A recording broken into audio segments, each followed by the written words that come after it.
My God, I just want to go to fucking college so I'm done getting interrupted every 5 seconds. Holy shit. It's probably gonna happen there too because people don't know their fucking boundaries. God damn. So, we were talking about before, like, when Merker found the radio equipment, what he did, blah, blah, blah. So, I think that really came from Hornsby's office, and Mercer has been now put in charge of going out there as the equivalent of army or police to go and put his men out there to apprehend them. But I think Hornsby had his hands all in that from the beginning. Mercer and Max are really the only people at this point that know it was her. So that's another interesting thought to keep in mind. Ezekiel not wanting to cheat by skipping the line on his cancer treatment, we can talk about that. Should he just kind of get over it? I guess he has to. Yeah. For Ezekiel, they didn't want to make it easy for him. There's a lot of complication to how things work in the Commonwealth because it's this bizarro mirror of the world as it is and as it was. And so for him, he comes face to face with the difficulty of getting medical care because they only have so many doctors and they've got 50,000 people that are living there and they've been through an apocalypse. So there's going to be a lot of health issues to deal with. There's a lot of surgeries, there's a lot of old wounds that need care, there's the normal diseases you'd have, and for someone like Ezekiel, he has no pull. There's nobody to jump into the front of the line. We all know, even in our system, that there are ways that you can work the medical system.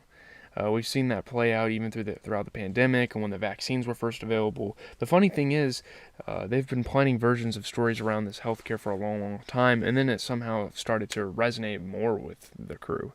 But Ezekiel's a guy who his morals are important to him, and it's hard for him to think about I'm cheating in some way. And I don't think he wants to, but I think Carol's point is, but if everybody does and you could do something with your life, why martyr yourself when the system itself is what is broken? And there's only a certain type of people in this community that are being shut out of it. But just think about that. I think it's a decision he makes, but isn't happy about it, but feels like there's something that he has to do as a result. So that's where Ezekiel's headspace is coming out of this episode. Connecting Pamela and Deanna and have them know each other from before. That was an interesting idea. Angela said she kind of pitched it. It definitely was a room discussion, and their constructing of the backstory of their show version of Pamela. They were looking at these families that are political dynasties, and they always thought that in the pre-apocalypse, Pamela was the free-spirited one that went to university in London and was a philanthropist and didn't want to be in politics. But in the Commonwealth, they're all trapped in what they were born to do or what they had done, and so she, in her own way, is trapped into a job because that's her legacy.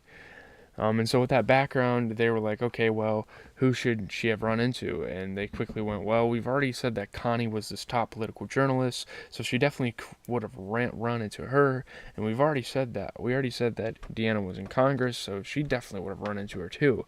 And so I think it was just them running down the paths of reality with what they've said people do. And if you're in that world, you rub elbows with people that are in high places, because if your father was a president, then Deanna definitely was in their sphere as a family. Like the stuff at the end. Maggie seems like she's maybe about to say yes to joining up with the Commonwealth, and then Mercer calls out formation and tells Daryl to file in behind other soldiers. Next thing we know, Maggie tells Pamela she's passing on the offer because everything costs something. I guess we can talk about what happened with this. I think there were a few things that happened for Maggie. The two things she's weighing is, wow, my people are really struggling. I'm really struggling. We could use this help, and all of the rest of my friends have taken it. So why am I being too stubborn? So that's running through her mind head the whole time. Like, they don't seem terrible people. Our friends are doing okay. So she's leaning towards it. But she has this conversation with Pamela and realizes that they have very, very different worldviews.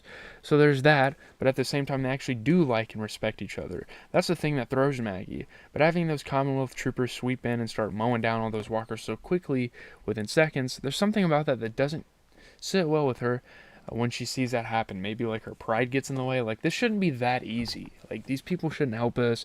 The world shouldn't be that convenient. On the one hand, it's, wow, we could use this. But on the other hand, it's like, but are they really on our side? And what happens if they turn those guns towards us? So she's thinking about that as somebody who's been a war leader. And I think she does see that she's watching Pamela and Hornsby standing out there by her gates, looking imperial, like they've got plans. And she's looking at Daryl falling in with these troopers. He's with Daryl. He's not in his gear, but he's still Daryl. He's not in his gear, but there's some sort of communication passing between him and Mercer, and there's just something about it that doesn't pass her vibe check, I guess. And And she's thinking about the cost of these things, but every decision comes with a cost too. So for her, her decision to say, I'd prefer to stay independent, that doesn't come free either, because she loses some people. She loses a little bit of the trust of some of the people that she's looking out for, and it also means that they're going to keep struggling. So for Maggie, it's a decision that's not easy, but it's just the best thing that she could come up with in the moment, based on just her gut instinct about what she's seeing going down. Like from the other side of it, it seems like Pamela is pretty aware that Hornsby is doing this as a way to get more power for himself. But yet, then she does allow to keep pursuing it. I guess we can talk about why. I mean, all things in the political sphere are complex, and so Pamela is a character who has a lot of really good intentions here, but she's no idiot. Hornsby's pulling his moves, and it's like if you're dealing with somebody who grew up in the mob, you can't pull mafia moves without them knowing. So I think it just speaks to how complicated their relationship is, and I think in some ways Pamela doesn't mind if certain things go down as long as it doesn't interfere with her top priority, which is making sure that the Commonwealth stays safe. The final scene of him shooting the zombies, like, what is that? We can talk about what that's doing. Is it strictly about power? What is it? For Hornsby, he's an ambitious guy, and I think we see with Carol that in the previous episodes that this is a guy who is capable of doing good things, but he does it in complicated ways. He's kind of like a Saul Goodman of some way. That's literally what he reminds me of. He's out there as a fixer, moving this dial and turning that dial and pressing here and manipulating there. I think he's a guy who likes a certain element of risk or gambling, and for him, he's frustrated by the limitations on him.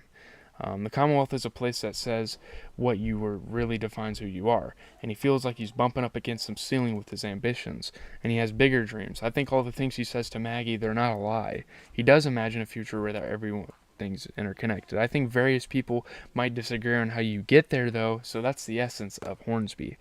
We've seen the 6 months in the future look ahead where they're at the gate with the soldiers. Is this a case then where he tried to do it one way to get them to join, and now he's going to pursue a different path, maybe a more armed, forceful path towards getting the hilltop? You just kind of have to watch the story play out. There's some other twists and turns to come as well. Hornsby's like a really big talking point. They're at the gate with the soldiers. He tries to get power. We'll have to see how he manipulates everything, and that's going to be the more interesting part moving forward with this show. I think this is a really good season as of now. I think the Commonwealth being completely involved with this story, not just some side society, taking control of everything, not in the way the Saviors did necessarily, but in a deceivingly way. It's interesting. It's a very complicated community, and the people that created it, they're geniuses. I'm not gonna lie, this is probably one of the best communities I've seen on a TV show. All their rules, all the twisted, fucked up people in it. It's great. I can't wait for the next 11 episodes.